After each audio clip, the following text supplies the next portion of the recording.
Good evening. The identity of the British accented executioner, the man who's become the face of ISIS brutality, has apparently been unmasked. Until now, he's been known by the nickname Jihadi John.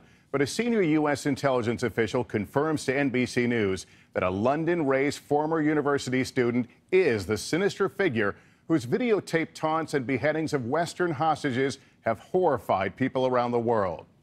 And now tonight, with a real name, we are beginning to unravel his journey from the neighborhoods of West London to Syria to the hierarchy of ISIS. With more, here's NBC's Keir Simmons. We are an Islamic army and a state. His British accent was one of the few clues to his identity. In ISIS propaganda videos, only his eyes showing from behind a hood. But today he was identified. He is Mohammed Emwazi, mid-20s, college-educated. Born in Kuwait, came to the UK in 1994, the son of a well-to-do family that reportedly lives in this middle-class London home, where police and reporters gathered today, far from the Syrian desert, where Emwazi was the ISIS frontman for a string of murders.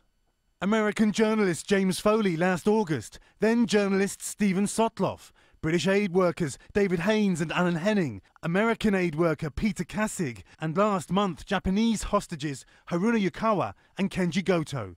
This man knew Emwazi in London.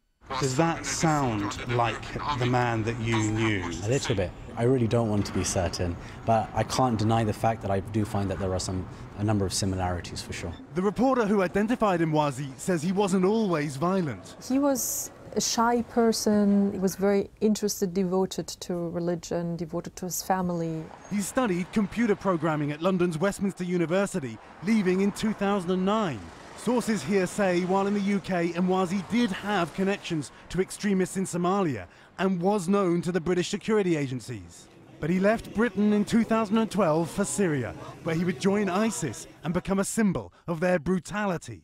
Today, the daughter of one slain hostage said identifying Emwazi was a good step, but she wants more. It's a good step, but I think all the families will feel closure and relief once there's a bullet between his eyes. And tonight there are questions about how Mohammed Emwazi was able to leave the UK and join ISIS despite being on the security agency's radar, and questions about what happened to this British raised and educated young man that apparently turned him into a world-famous and cold-blooded killer. Lester? Keir Simmons in London tonight.